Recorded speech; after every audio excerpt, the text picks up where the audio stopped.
Hi all. अभी आज हम देखेंगे पैरेललोग्राम मतलब समांतर चतुर्भुज। तो सबसे पहले ये समझते हैं कि समांतर चतुर्भुज इसको बोलते क्यों है समांतर चतुर्भुज, करेक्ट। तो मैं यहाँ पे आपको एक समांतर चतुर्भुज बना के दिखाता हूँ। ये देखिए समांतर चतुर्भुज में क्या होता है, हम इसको समांतर चतुर्भुज क्यों बोलते हैं कि इसकी आमने सामने वाली जो भुजाएं हैं वो आपस में समांतर होती हैं। जैसे वो इनफाइनाइट पे भी अगर जाएंगी तो वो कहीं नहीं मिलेंगी। जैसे ये दो रेखाएं हो गई आपकी और इनको काटने वाली ये दो रेखाएं हो गई, ठीक है ना। तो ये चारों रेखाएं आपस में क्या होती हैं, समांतर। इसीलिए और समांतर होने के साथ साथ क्योंकि ये समांतर है तो बीच की डिस्टेंस हमेशा बराबर रहती है, क्योंकि ये डिस्टेंस जो है वो हमेशा बराबर रहेगी, इनकी भी और इनकी भी। तो इसीलिए आमने सामने वाली भुजाएं क्या हो जाती हैं, फिर इसमें बराबर हो जाती हैं। तो इसीलिए समांतर चतुर्भुज की प्रॉपर्टीज में हम लोग क्या बोलते हैं कि चारों भुजाएं बराबर हैं, दो सामने सामने वाली भुजाएं तो बराबर हैं चारों भुजाओं में एक दूसरे के सामने वाली, और सामने वो क्या है आपके पैरेलल भी हैं। पैरेलल मतलब समानांतर हैं भुजाएं, ठीक है। अब प्रॉपर्टीज ऑफ पैरेललोग्राम देखते हैं। ये एक क्या होता है, चार भुजाएं होती हैं तो इसको हम चतुर्भुज बोलते हैं, ठीक है। वैसे क्वाड्रिलेटरल बोला जाता है, तो क्वाड्रिलेटरल मतलब चतुर्भुज, पैरेललोग्राम मतलब समांतर चतुर्भुज, ठीक है ना। तो अब हम आगे बढ़ते हैं इसमें प्रॉपर्टीज ऑफ पैरेललोग्राम। देखिए मैं कोशिश करूंगा इसमें आपको पहले प्रॉपर्टीज बताऊंगा पूरा पैरेललोग्राम की, फिर उन प्रॉपर्टीज से रिलेटेड हमारे सीटेट में कौन कौन से कैसे किस टाइप के क्वेश्चन पूछे गए हैं वो सारे के सारे क्वेश्चन हम सॉल्व करेंगे। उसके बाद भी अगर आपको कोई डाउट रह जाता है तो आप तुरंत हमको कमेंट करके अपडेट करिए, जिससे कि हम फिर और वो सारे के सारे पॉइंट्स भी इसमें कवर कर पाएं, या फिर इसके अलावा और भी कोई वीडियो बनाएं तो उसमें हम सारे पॉइंट्स और डिटेल में एक्सप्लेन कर पाएं। अभी हमारे पास अच्छा सा खासा टाइम है तो हम डिटेल में स्टडी कर सकते हैं सारे टॉपिक्स की, ठीक है। और धीरे धीरे मैं ऐसे ही एक एक करके सारे टॉपिक्स अपडेट करूंगा, तो आप फॉलो करके सारे के सारे टॉपिक्स फॉलो करते जाइएगा कि कोई टॉपिक बच तो नहीं रहा, तो वो आप मेरे को अपडेट करिएगा, ठीक है।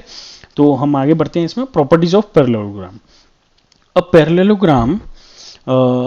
पैरेललोग्राम मतलब समांतर चतुर्भुज इज अ क्वाड्रिलेटरल मतलब चतुर्भुज है with both pair of opposite sides parallel, ठीक है। जो मैं अभी आपको समझाया, जैसे ये दोनों सारा भुजाएं क्या हैं आपस में पैरेलल हैं, ठीक है। And here are the key properties, मतलब मेन प्रॉपर्टीज की बात करेंगे। की प्रॉपर्टीज मतलब इसकी जो मेन प्रॉपर्टीज हैं, ठीक है ना। कह रहा है अपोजिट साइड्स और इक्वल। इक्वल क्यों होती हैं उसका भी मैंने आपको रीजन दिया, क्योंकि जब भी कोई दो पैरेलल, जैसे हमारा ट्रेन का ट्रैक, ठीक है, वो पैरेलल होता है तो बीच की डिस्टेंस हमेशा क्या रहती है, बराबर रहती है। अब ये दो रेखाएं अगर मेरी पैरेलल हैं तो इनकी बीच की डिस्टेंस हमेशा क्या होगी, बराबर। तो इनके बीच में जो भी होगा उसकी लेंथ हमेशा क्या होगी, बराबर। ऐसे ही ये दोनों पैरेलल रेखा हैं तो इनके बीच की डिस्टेंस क्या होगी, बराबर होगी हमेशा। तो इसीलिए ये भी आपस में बराबर होंगे, ठीक है ना। तो इक्वल क्यों होती हैं, ठीक है, वो एक्सप्लेनेशन आपको समझ आया होगा कि चारों भुजाएं समांतर भी होती हैं और इक्वल भी होती हैं। Opposite sides of parallelogram are जैसे अब मैं यहाँ पे एक साफ सुथरा सा वो पैराग्राफ वो बना लेता हूँ, समांतर चतुर्भुज ए बी सी और डी, ठीक है। तो इसका मतलब हम कहना चाह रहे हैं ये भुजा इसके बराबर है और ये भुजा इसके बराबर है। A B is equals to C D और B C is equals to D A, right. A D equals to B C, ठीक है। कह रहे हैं opposite angles are equal. Opposite angle क्यों, अब यहाँ पे मैं आपको वापस से प्रॉपर्टीज पे लेके आता हूँ। समांतर चतुर्भुज क्या है, पैरेलल लाइंस के बीच में। अब हमने वो पढ़ी हुई है कि दो समांतर लाइनों को एक तिर्यक रेखा काटती है तो उस केस में क्या होता है, हमारे ये एंगल आपस में इक्वल हो जाते हैं, ठीक है ना। तो ये एंगल हमारे इक्वल हो जाते हैं सारे के सारे। अब मैं इसको एक और तिर्यक रेखा दे दूं यहाँ पे, तो सेम दोनों ही लाइन पैरेलल हैं तो ये एंगल भी इक्वल होने चाहिए, ठीक है ना। अब ये एक ही लाइन पे दो समांतर रेखाएं काट रही हैं तो ये एंगल इसके इक्वल है तो ये एंगल इसके भी इक्वल है, तो ये आमने सामने वाले एंगल हमारे क्या होंगे, इक्वल हो जाएंगे, ठीक है ना। तो इसीलिए ये वाली प्रॉपर्टीज हमारी क्या कहती है कि भाई आमने सामने वाले जो एंगल हैं ये वाले, तो यहां से हम क्या बोल सकते हैं, angle A equals to angle C, equal वाली प्रॉपर्टी ये है, angle A equals to angle C और angle B equals to angle D, मतलब ये वाला एंगल इसके बराबर होगा और ये वाला एंगल इसके, ठीक है ना। तो यहाँ पे मैं दोनों को अलग अलग कलर से कर लेता हूँ represent. Angle A equals to angle C हो जाएगा मेरा, एंगल बी इक्वल्स टू क्या हो जाएगा मेरा, एंगल डी हो जाएगा, ठीक है, आमने सामने के angle. Consecutive angle are supplementary. Supplementary मतलब एंगल ए और बी की बात कर रहा है, जैसे angle A plus angle B equals to 180, तो हम वापस से यहीं पे आते हैं, पैरेलल लाइंस में ही समझेंगे इसको, क्योंकि समांतर चतुर्भुज है तो हमको सिर्फ पैरेलल लाइंस प्रॉपर्टी, जो तिर्यक रेखा वाली प्रॉपर्टीज है, सिर्फ वही समझनी है। कि जैसे माना एक ये दोनों ही पैरेलल लाइंस थी, इनको दो तिर्यक रेखाओं से काट दिया, तो मैंने कहा ये एंगल ए है, ये बी है, ये सी है और ये डी है। अब आप ऐसे समझिए कि ये वाली जो लाइन है दो, अब इनको ये एक तिर्यक रेखा काट रही है, तो हम तिर्यक रेखा की प्रॉपर्टीज में पढ़े थे कि एक साइड वाले एंगल्स का सम क्या होता है, हमेशा 80 डिग्री होता है। तो मैं यहाँ से क्या लिख सकता हूँ, angle B plus angle C equals to 180। ऐसे ही एंगल ए और एंगल डी भी लिख सकता हूँ, angle A plus angle D equals to 180। अब आप अगर इसको मैं ऐसे देखूं, ये मेरी तिर्यक रेखा होगी और ये मेरी दोनों पैरेलल लाइन होगी, तो angle A plus angle B भी तो मैं बोल सकता हूं कि आपका क्या हो जाएगा 180, और एंगल सी और एंगल डी भी बोल पाऊंगा मैं, क्योंकि चारों साइड से क्या है, ये सिमेट्री हो जाता है, ये वाली पैरेलल लाइंस हो जाती हैं और फिर ये वाली भी पैरेलल लाइंस हो जाती हैं, ठीक है ना। तो इसीलिए ये दोनों सम भी और ये वाले दोनों सम, करेक्ट। तो इसीलिए यहाँ पे हम लोग क्या बोल पाते हैं कि ये आपस में क्या हो जाते हैं, एंगल आपके सप्लीमेंट्री, समेसन जो है वो आपका कितना हो जाता है 180 डिग्री हो जाता है। और सप्लीमेंट्री का क्या मतलब होता है कि जब भी दो एंगल्स का सम आपका 180 डिग्री हो तो उस एंगल को हम लोग क्या बोलते हैं, सप्लीमेंट्री एंगल बोलते हैं, ठीक है, सप्लीमेंट्री एंगल। तो ये सप्लीमेंट्री प्रॉपर्टीज, ईटीसी इसीलिए लिखा है क्योंकि मैंने जो चारों लिखे थे यहाँ पे सिर्फ दो ही लिखे हैं, angle A plus angle A angle B लिखा है, एंगल ए और एंगल बी ये वाला, लेकिन यहाँ पे एंगल बी और सी भी लिखा है, तो एंगल सी और डी भी होगा और एंगल डी और ए भी होगा, ठीक है ना। डायगोनल बाइसेक्ट ईच अदर, ठीक है। अब आप ये देखिए कि जब दोनों लाइन आपकी इक्वल हो गई, तो जैसे ये दो समांतर रेखा हो गई, इनको जो दो तिर्यक रेखाएं काट रही हैं, तो ये डिस्टेंस आपकी इक्वल है आमने सामने वाली, और ये डिस्टेंस भी आपकी इक्वल है। ये जो आपके ये यहाँ पे, ये भी तो अपने आप में एक तिर्यक रेखा होगी, ठीक है। और ये वाली जो बनेगी, मैं कलर बदल लेता हूँ यहाँ पे आपको थोड़ा सा और अच्छे से एक्सप्लेन करने के लिए, और ये वाली भी तो एक तिर्यक रेखा ही बनेगी ना, ये भी तो आपकी पैरेलल लाइंस के बीच में ही आ रही है ना, ये वाली पैरेलल लाइंस, तो ये यहाँ पे क्या करेंगे, आपस में बाइसेक्ट करेंगे, ठीक है, ये इसके इक्वल हो जाएगा, है ना। तो ये आपस में क्या करते हैं, बाइसेक्ट। बाइसेक्ट का मतलब है आधा आधा डिवाइड करते हैं, इधर आधा पार्ट आ जाएगा, इधर आधा पार्ट आ जाएगा, ऐसे इधर आधा पार्ट आ जाएगा और इधर आधा पार्ट हो जाएगा, ठीक है।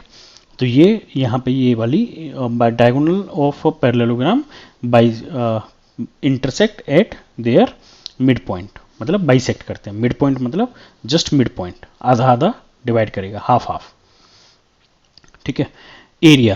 एरिया जो होता है वो पैरेललोग्राम का क्या होता है, बेस इनटू हाइट, ठीक है। यहाँ पे मैं आपको पूरा डेरिवेशन आप कहेंगे तो बता दूंगा, बाकी डेरिवेशन ऐसा कुछ है नहीं, आप डायरेक्ट समझ सकते हैं। यहाँ पे मैं जैसे ये एक पैरेललोग्राम मैंने बनाया, ठीक। अब ये अगर मैं एक लाइन खींच दूं तो आप देखिए ये दोनों आपस में एक ट्रायंगल बन गए ना, इक्वल इक्वल हाफ हाफ, क्यों, क्योंकि ये लाइन आपकी इक्वल है, ठीक है। तो उस केस में अगर मैं देखूं तो ये मेरा बेस हो गया, ये मेरी हाइट होगी। अब ये वाली लाइन जो थी वो इसके बराबर थी, और दोनों पैरेलल लाइंस के बीच हाइट हमेशा क्या होती है, बराबर। तो एक ट्रायंगल का एरिया हमारा क्या होता था, half into base into height, आधार इंटू लंबाई ऊंचाई, यही तो होता था ट्रायंगल का। अगर मैं एक ट्रायंगल बनाता हूं तो ट्रायंगल का एरिया क्या होता था, आधार इंटू हाइट ऊंचाई, हाफ इंटू आधार इंटू ऊंचाई, ठीक है।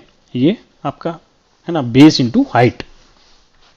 तो ये दो ट्रायंगल बन रहे हैं, तो इसमें मल्टीप्लाई बाई 2 कर दो, तो 2 से 2 ये कैंसिल हो गया आपका, तो इफेक्टिवली क्या बचा, आधार इंटू ऊंचाई, वही तो है बेस इंटू हाइट, आधार इंटू ऊंचाई, ठीक है। अच्छा, ये क्वेश्चन हमसे बहुत पूछा जाता है लाइन ऑफ सिमेट्री इसमें आपके सीटेट में, तो इस पे तो लाइन ऑफ सिमेट्री में हम लोग क्या देखेंगे, यहाँ पे पैरेललोग्राम। अब लाइन ऑफ सिमेट्री का क्या मतलब है, कि लाइन ऑफ सिमेट्री का मतलब है कि जब हम किसी पैरेललोग्राम को डिवाइड करें, तो लाइन ऑफ सिमेट्री क्या होता है कि पैरेलल इमेज बननी चाहिए।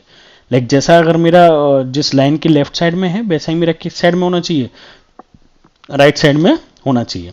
जैसे अगर मैं आपसे बोलूं सर्कल, ठीक, इसको अगर मैं ऐसे बीच में से काटूं तो जो मेरा इधर दिख रहा है वही मेरा इधर दिखेगा, दोनों साइड इक्वल दिखेगा। लेकिन अब पैरेललोग्राम के केस में क्या हो जाता है, अगर बीच में से काटूं तो क्या ये इमेज ऐसे बन रही है, दोनों की रिफ्लेक्शन नहीं बन रही है, ठीक है। अगर ऐसे काटूं तो बन रही है क्या ये ऊपर वाला, मैं एक ही डायग्राम में नहीं बनाता हूँ, अलग बनाता हूँ जिससे और अच्छे से समझ में आए चीज़ें हमको, ठीक है। अगर मैं ऐसे काटूँ तो, क्योंकि ये वाला पॉइंट फिर मेरा यहाँ आएगा और ये वाला यहाँ, जबकि यहाँ कोई लाइन है नहीं, सेम एग्जैक्ट आना चाहिए इक्वल, ठीक है। तो और अगर मैं डायगोनल्स के रेस्पेक्ट में भी लूँगा तो भी वो आपका नहीं बनाता है, एग्जैक्ट नहीं बनेगा उसमें, ठीक है ना। तो इसीलिए हमारा जो पैरेललोग्राम है, a parallelogram does not have a line of symmetry, मतलब एक जैसी, वो समांतर, समांतर तो नहीं बोलते सिमेट्री को, तो अब सिमेट्री का वर्ड मुझे हिंदी नहीं याद है, तो एक जैसा, लाइक हम बीच में शीशा रख दें तो दोनों तरफ एक जैसा दिखना चाहिए मिरर रखने पे, है ना। This mean that there is no line that divide the parallelogram into two equal half, ठीक है ना, दो इक्वल हाफ में वो डिवाइड नहीं करता है, ठीक है। तो जीरो लाइन ऑफ सिमेट्री होता है हमारा पैरेललोग्राम के लिए। तो यहाँ पे ये सारी की सारी ये प्रॉपर्टीज़ हैं पैरेललोग्राम की। अगर इसके अलावा आपको और कोई डिटेल चाहिए तो आप मेरे को बताइएगा। हम पैरेललोग्राम लॉ जो है वो एक्चुअली वेक्टर लॉ है। वेक्टर लॉ आपका क्या कहता है कि वो ये कहता है कि जब हमारा अगर पैरेललोग्राम है कोई और उसकी एक भुजा को, जैसे ये मेरा अगर वेक्टर, मैं यहाँ पे पैरेललोग्राम बनाने के बाद ये कलर चेंज कर लेता हूँ, ये मेरा एक वेक्टर है ए से बी, ये माना आर वेक्टर है, ये माना ए वेक्टर है स्मॉल ए, और फिर बी से ही मेरा एक दूसरा वेक्टर शुरू हो रहा है बी। तो इन दोनों वेक्टर का जो सम होगा मेरा वो होगा ये रिजल्टेंट, इसका डायगोनल, ठीक है, ये हो जाएगा D1, ठीक। अब ये एक्चुअली इसका प्रोसीजर और इसका डेरिवेशन में क्या है कि फिर हमको ये एंगल लेना पड़ता है cos theta, correct.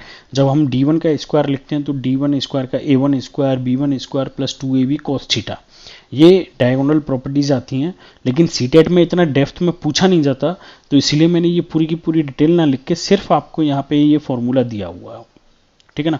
The sum of square of length of four side, जैसे अगर अब ये फॉर्मूले में एग्जैक्टली हम लोग क्या प्रूव कर रहे हैं, जो लिखा है मैं उसको आपको एक बार समझा देता हूँ कि एग्जैक्टली ये कहना क्या चाह रहा है, लेकिन वेक्टर प्रॉपर्टीज अगर आपका मन हो सीखने का तो आप मुझे बता दीजिएगा। तो इसमें क्या हो रहा है कि ये कहना चाह रहा है कि पैरेललोग्राम में क्या है, अगर ये मेरी साइड ए है तो ये भी ए होगी और ये भी बी होगी, तो इनका स्क्वायर, यानी कि मैं A square plus B square plus A square plus B square अगर मैं लिखूं तो वो उनके डायगोनल के स्क्वायर के इक्वल होता है। ऑब्वियस सी बात है, ये वेक्टर हो गया, ये वेक्टर हो गया तो ये हो गया, ऐसे ही आपका ये वाला वेक्टर हो जाएगा, ये वाला वेक्टर हो जाएगा तो ये वाला डायगोनल हो जाएगा, राइट, अलग अलग वेक्टर होने में। तो ऐसे करके फिर ये 2 times of A square plus B square हो जाता है, क्योंकि 2a हो गया 2b हो गया, तो D1 square plus D2 square, ठीक है ना। तो ये प्रॉपर्टीज आपकी ये कहती है पैरेललोग्राम, इसको लॉ ऑफ पैरेललोग्राम हम बोलते हैं, ठीक है। तो ये आपकी सारी की सारी बेसिक प्रॉपर्टीज हैं पैरेललोग्राम की। अब हम आगे बढ़ते हैं, लाइक इसके पहले एग्जांपल, क्योंकि हमारा मेन मोटिव क्या था कि लाइक सीटेट के एग्जांपल क्वेश्चन सॉल्व करना, ठीक है। तो हम यहाँ पे कुछ सैंपल एग्जांपल देखते हैं सबसे पहले। अब जैसे हमसे सैंपल एग्जांपल्स में क्या बोला हुआ है, सबसे पहली प्रॉब्लम पे हम लोग आते हैं।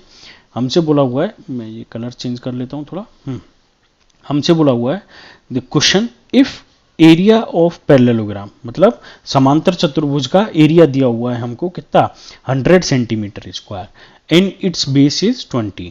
अब एरिया का फॉर्मूला क्या था, बेस आधार इंटू हाइट।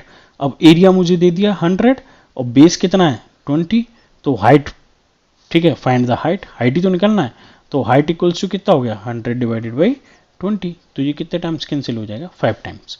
तो वही यहाँ पे इन्होंने किया है, ठीक है ना। तो एरिया मतलब क्षेत्रफल कितना हो जाता है उसका, आप समांतर चतुर्भुज का क्षेत्रफल क्या हो जाता है, आधार इंटू हाइट, ठीक है ना। और problem 2, parallelogram ABCD, angle A is 70, ठीक है, ये एक पैरेललोग्राम है मैंने ले लिया, यहाँ पे बोल रहा है ABC और D। अब एंगल A जो है वो 70 है, find the measure of B और C। अब आप खुद देखिए कि जब A ये है तो इसके आमने सामने वाले कोण क्या होते हैं, बराबर होते हैं। ये हम समझे थे इस वाले रूल से कि ये वाला अपोजिट एंगल्स आर इक्वल, ठीक है। और हम ये वाली प्रॉपर्टी भी लगा देंगे, consecutive sum of angle is supplementary, ठीक। ये दोनों प्रॉपर्टीज अगर हम यहाँ लगाएं तो आमने सामने से इक्वल हो गए, तो ये कितना हो गया 70, और मैं सम लगा दूं तो angle A plus angle B equals to कितना हो गया मेरा 180, एंगल ए मुझे दिया हुआ है 70, एंगल बी हो गया 180, तो फिर मैं यहाँ पे क्या लिख सकता हूँ, angle B equals to 180 minus 70 यानी कि 110। तो एंगल बी मेरा कितना आ गया आपका 110 डिग्री आ गया, ये आ गया मेरा 110 डिग्री, और ये भी सामने है तो ये डी भी कितना आ गया 110 डिग्री। ठीक है ना, तो ये दोनों प्रॉपर्टी हमने लगा दी, मतलब साइड वाले एंगल सप्लीमेंट्री हो गए सम, तो 70 में से 180 में से 70 घटा दिया, तो फिर आंसर आ गया मेरा 110। और आमने सामने वाले एंगल क्या हो गए मेरे, कोण क्या हो गए आमने सामने वाले, बराबर। ठीक है नहीं। अब इसके अलावा अगर आपको कोई डाउट हो तो बताइएगा। अब आते हैं हम लोग सीटेट के क्वेश्चंस पे। ठीक है ना, तो ये हमारा सीटेट का प्रीवियस ईयर क्वेश्चन, मैंने बहुत सारे पेपर देखे, उनमें से ये कुछ अच्छे क्वेश्चंस मुझे मिल गए, तो वो मैं अभी आपसे डिस्कस करता हूँ। साथ में मैंने ईयर भी मेंशन किया है, आप क्रॉस चेक कर लेना। ठीक है, तो सीटेट 17 जनवरी 2023 के पेपर में था ये वाला क्वेश्चन। कह रहा है which of the following figure have no line of symmetry. अभी हमने बताया पैरेललोग्राम जो है उसमें कोई भी लाइन ऑफ सिमेट्री नहीं होती है, यानी कि समांतर चतुर्भुज में हमारी कोई भी लाइन ऑफ सिमेट्री नहीं होती है। लेकिन फिर भी अब मैं आपको ये समझाऊंगा कि समद्विबाहु त्रिभुज में होती है कि नहीं होती है, हम लोग इसको देखते हैं। ठीक है, अब देखिए समद्विबाहु त्रिभुज, मैंने कहा कि ये लाइन इसके बराबर है। अब अगर मैं यहाँ बीच में शीशा रख दूं, मिरर बीच में से डिवाइड कर दूं, तो ये एज इट इज इसके ऊपर ओवरलैप हो जाएगा ना, हमको एज इट इज दिखेगा। लाइक जो मेरे को इधर दिखेगा वो मेरे को इधर भी दिखेगा शीशे में से। तो समद्विबाहु त्रिभुज में क्या होगी मेरी लाइन ऑफ सिमेट्री सममित रेखा, सिमेट्री लाइन ऑफ सिमेट्री को हम बोलते हैं सममित रेखा। ठीक है, तो समद्विबाहु त्रिभुज में मेरी लाइन ऑफ सिमेट्री है। सेम हम काइट हमारी कैसी होती है, ये दो लाइन इक्वल होती हैं और ये दो लाइन इक्वल होती हैं। अब जैसे ये काइट है, तो अगर इसमें भी जैसे मैं यहाँ पे बीच में लाइन खींच दूँ बड़े वाले डायगोनल के रेस्पेक्ट में, तो ये वाला पार्ट जैसा दिखेगा वैसा ही ये वाला दिखेगा। तो इसमें भी एक सममित रेखा मेरी होती है पतंग में। ठीक है, व्रत मतलब सर्कल में अगर मैं ऐसे लाइन खींच दूं या फिर ऐसे खींच दूं, सर्कल में तो आप कैसे भी खींच लो, दोनों लाइन में एक ही साथ नहीं खींचता हूँ, एक लाइन खींचता हूँ। ठीक है, ये मैंने एक हॉरिजॉन्टल देखा सर्कल में, और अगर मैं सर्कल को ऐसे वर्टिकली भी कर दूं, लाइक हॉरिजॉन्टल भी कर दूं वर्टिकली भी कर दूं, ये वाला वर्टिकल है V और ये वाला हॉरिजॉन्टल है। ठीक है, तो हॉरिजॉन्टल मतलब अर्थ के रेस्पेक्ट में लेते हैं हम लोग। तो ये वाला देखिए, अब जितना सर्कल मेरे को इधर दिखेगा बीच में से उतना ही इधर दिखेगा, इसके व्यास के रेस्पेक्ट में खींच रहा हूँ मैं आधा आधा डिवाइड करके, ऐसे ही इधर दिखेगा ऐसा ही इधर दिखेगा। तो सर्कल में भी मेरी हैं, तो किस में नहीं होती हैं, समांतर चतुर्भुज में। तो आंसर कौन सा हो गया मेरा, थर्ड। ठीक है ना, ये आंसर 3। ये क्वेश्चन आपका सीटेट में आया हुआ है। ठीक है ना, 17 जनवरी 2023 का। अब हम आगे और समझते हैं, 18 जनवरी के पेपर में देखते हैं। ये क्वेश्चन नंबर 16 आया था, area of parallelogram is equal to the area of rectangle. Rectangle मतलब आयत। कह रहा है किसी समांतर चतुर्भुज का क्षेत्रफल, ठीक है, लंबाई 22 सेंटीमीटर वाले एक आयत के क्षेत्रफल के बराबर है। ठीक है, तो हम समांतर चतुर्भुज का क्षेत्रफल हमने क्या लिखा था आपका, आधार into height, base into height ही तो लिखा था। वो मेरा किसके बराबर है, आयत के क्षेत्रफल के। आयत का क्षेत्रफल क्या होता है, L into B, length into width. आयत ये मेरा ऐसे करके हो जाता है, ये हो गया मेरा B और ये हो गया L। L इंटू बी होता है आयत का क्षेत्रफल, जो होता है लंबाई इंटू उसकी चौड़ाई, वही तो होता है आयत का क्षेत्रफल। तो हमसे कह रहा है कि एक समांतर चतुर्भुज का एरिया और हमारे एक आयत का एरिया आपस में क्या है, बराबर हैं, राइट, रेक्टेंगल। ठीक, एक समांतर चतुर्भुज का और एक, तो हमने दोनों के फॉर्मूले लिख लिए यहाँ, बराबर है मतलब हम ऐसे ही अप्रोच करेंगे भाई फॉर्मूले लिख के। लेकिन साथ में क्या बोला है हमसे, आयत की लंबाई कितनी है 22 सेंटीमीटर। तो मैं बेस इंटू हाइट, ये राइट लेफ्ट हैंड में मैं हमेशा समांतर चतुर्भुज का लिख रहा हूँ, ये लिख दिया 22 इंटू बी। अब देखिए अप्रोच कैसे कर रहा हूं मैं क्वेश्चन को। जैसे इसने पहली लाइन में बोला समांतर चतुर्भुज का क्षेत्रफल, ठीक है, लंबाई 22 वाले एक आयत के क्षेत्रफल के बराबर है। क्वेश्चन ने बोला वो एज इट इज मैंने यहां पे लिख दिया। ठीक, अब हमसे क्या कह रहा है, यदि इस समांतर चतुर्भुज की ऊंचाई मतलब हाइट कैपिटल H, ठीक है, क्या है, मैंने माना x है, ठीक, उसकी संगत आधार की लंबाई, आधार मतलब कैपिटल B, लंबाई 6 सेंटीमीटर, लंबाई हमको दे दी 6 सेंटीमीटर से 5 सेंटीमीटर अधिक है। ठीक है, यानी कि 6 सेंटीमीटर से 5 सेंटीमीटर अधिक है, तो 6 + 5 11, ऐसे ही तो आएगा। फिर से पढ़ते हैं। यदि इस समांतर चतुर्भुज की ऊंचाई हाइट मेरे इस संगत आधार की लंबाई, ये आधार की लंबाई 6 सेंटीमीटर से 5 सेंटीमीटर अधिक है, तो मैंने 6 सेंटीमीटर से 5 सेंटीमीटर अधिक है तो 5 सेंटीमीटर और जोड़ दिया। अब हमसे क्या पूछा है? आयत का परिमाप। आयत का परिमाप क्या होता है? Base into L. परिमाप मतलब आयत का परिमाप क्या हो जाएगा? 2 टाइम्स एल प्लस बी। भाई सारी भुजाओं का योग ही तो होता है। परिमाप का क्या मतलब होता है? सारी भुजाओं को जोड़ दो आप, ठीक है। तो मतलब इफेक्टिवली मुझे बी निकालना था। बी के लिए मुझे क्या चाहिए था? इसका आधार चाहिए था और इसकी हाइट चाहिए थी। तो उसके लिए क्वेश्चन ने मुझे क्या किया? ये रिलेशन दे दिया सबसे पहली इक्वेशन में से। अब ये दोनों वैल्यू मैं यहां रख देता हूं। बी कितना रख दिया है? 6, और इसमें 5 जोड़ने पे मेरी हाइट आ रही है तो 11, और ये हो गया 22, और ये हो गया बेस। अब ये मल्टीप्लाई में है तो मैं इसको दूसरी साइड लेके जाऊंगा तो किस में जाएगा? ये डिवाइड में जाएगा, ठीक है। कलर बदल लेता हूं जिससे थोड़ा सा और क्लियर हो जाए। तो ये 6 इंटू 11/22 हो गया। अब 11 से मेरा 22 कितने बार कट गया? 2 बार। तो इफेक्टिवली कितना हो गया? 6/2, और 2 से 6 काटूंगा तो कितनी बार कट गया? 3 बार। तो बेस बिर्थ जो आ गई मेरी आयत की वो कितनी आ गई? 3। यानी कि ये वाली आ गई 3, और ये मेरे को कितनी दी हुई है? 22। तो परिमाप कितना हो जाएगा? 2 टाइम्स 22 प्लस 3, ठीक है ना। 2 टाइम्स, अब 22 प्लस 3 कितना हो गया आपका? 25। तो 25 दूनी कितना हो गया आपका? 50। परिमाप कितना हो गया? 50 सेंटीमीटर, क्योंकि सब कुछ आपका सेंटीमीटर में दिया हुआ है, ठीक है ना। कोई यूनिट का डिफरेंस तो था नहीं यहाँ पे, हमको चेंज करना है। 50 सेंटीमीटर कहाँ ऑप्शन में दिया हुआ है हमको? ऑप्शन नंबर 2, ठीक है नहीं। तो आंसर इसका क्या है? 2 है। नेक्स्ट क्वेश्चन पे आते हैं। ये 20 जनवरी के पेपर में, ठीक है ना। क्वेश्चन नंबर 14 आया था। Side DC sorry side DC of parallelogram ABCD. सबसे पहले हम लोग क्या करते हैं? उसने बोल दिया है तो हम सबसे पहले बना देंगे एबीसीडी। ये मैंने ये इसके ऊपर बन गया, सॉरी।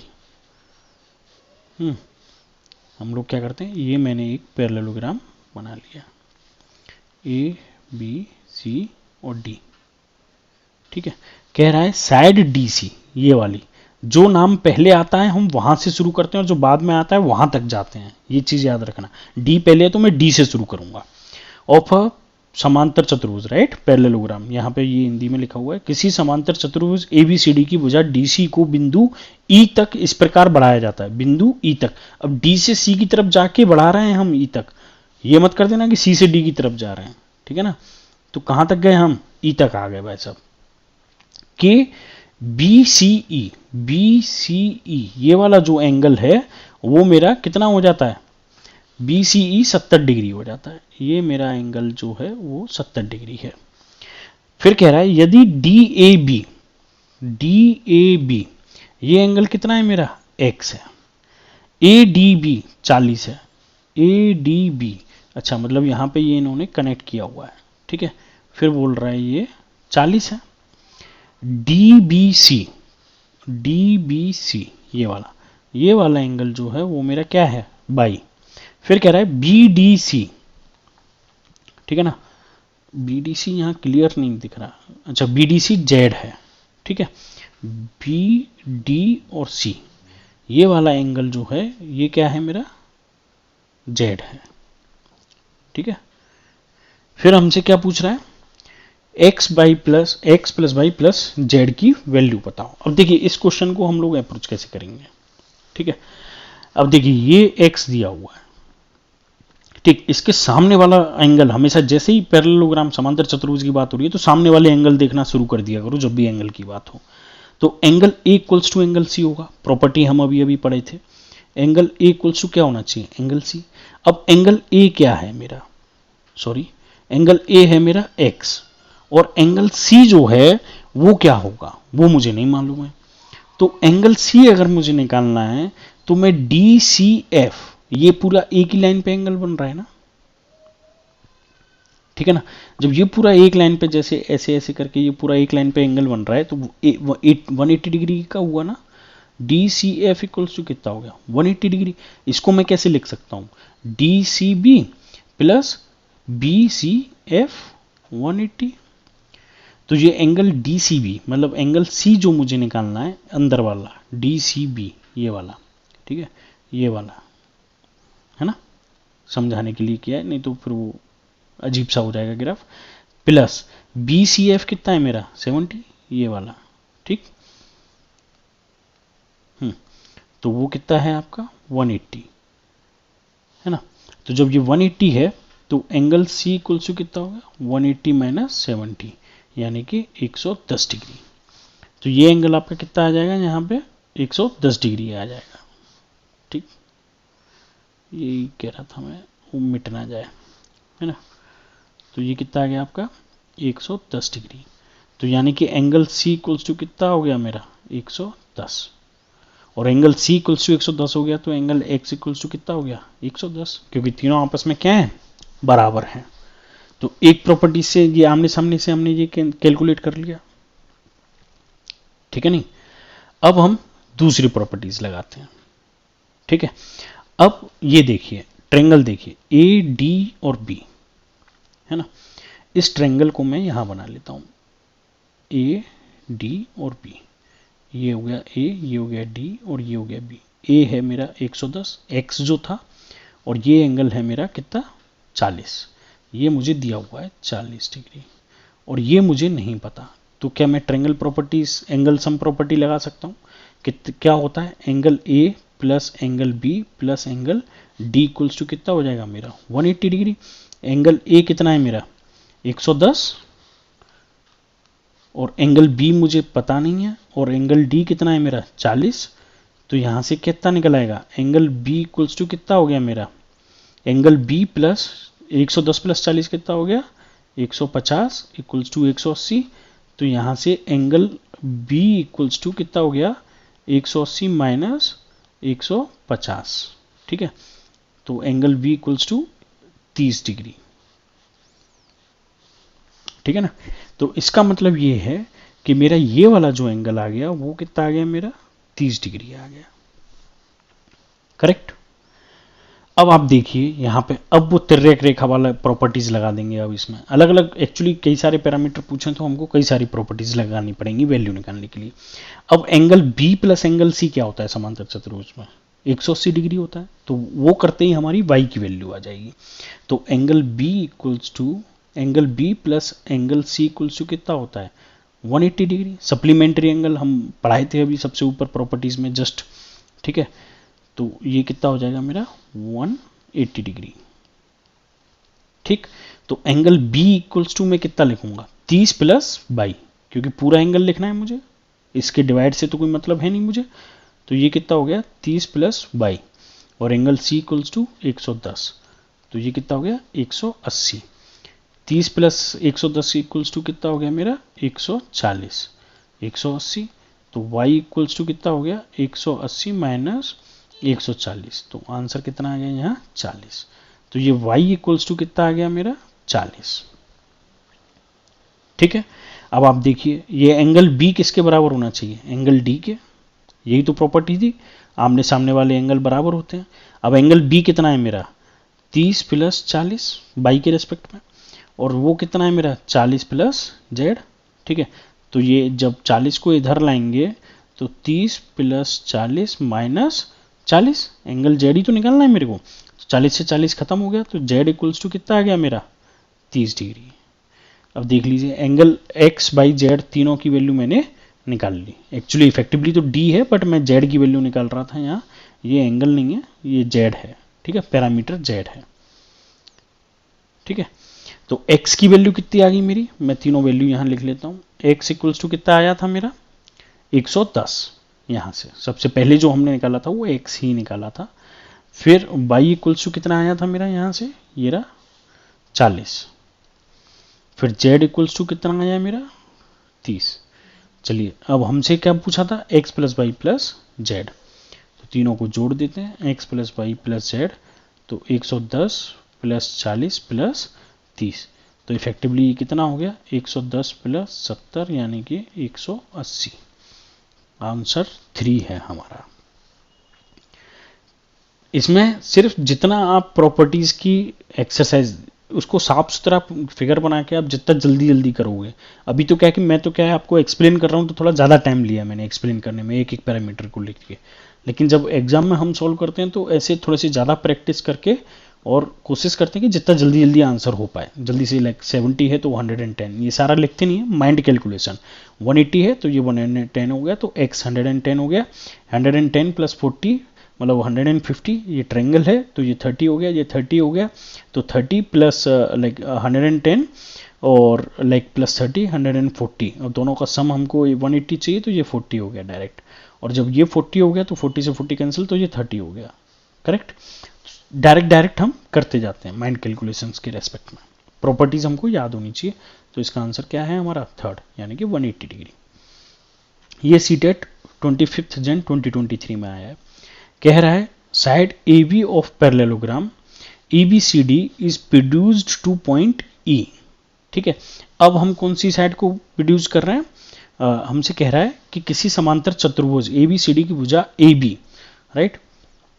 मैं पहले समांतर चतुर्भुज बना लूँ यहाँ पे, ये हो गया ए बी सी और डी।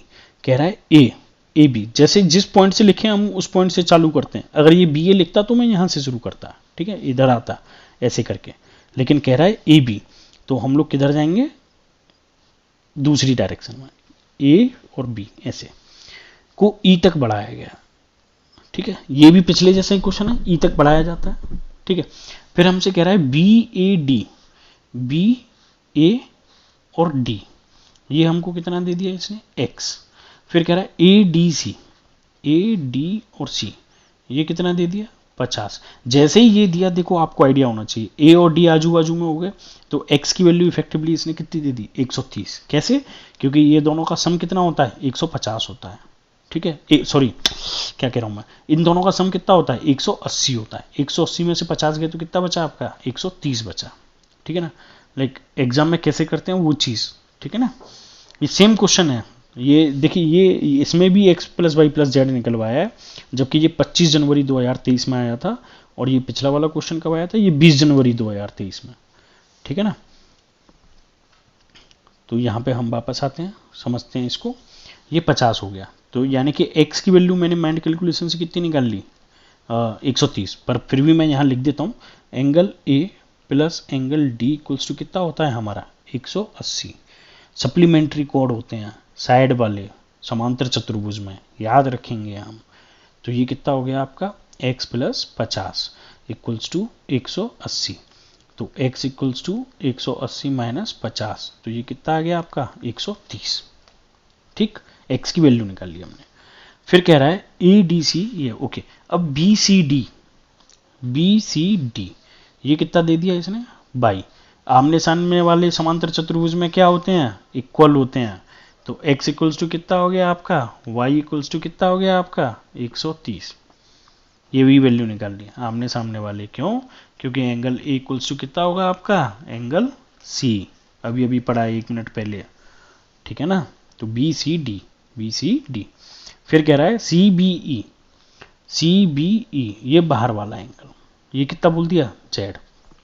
अब आप देखिए, अगर पैरेलल लाइन दो समांतर रेखाओं को एक तिर्यक रेखा काट रही होती है, तो ये एंगल आपस में बराबर होते हैं कि नहीं होते हैं, तो angle y equals to angle z होगा या नहीं होगा,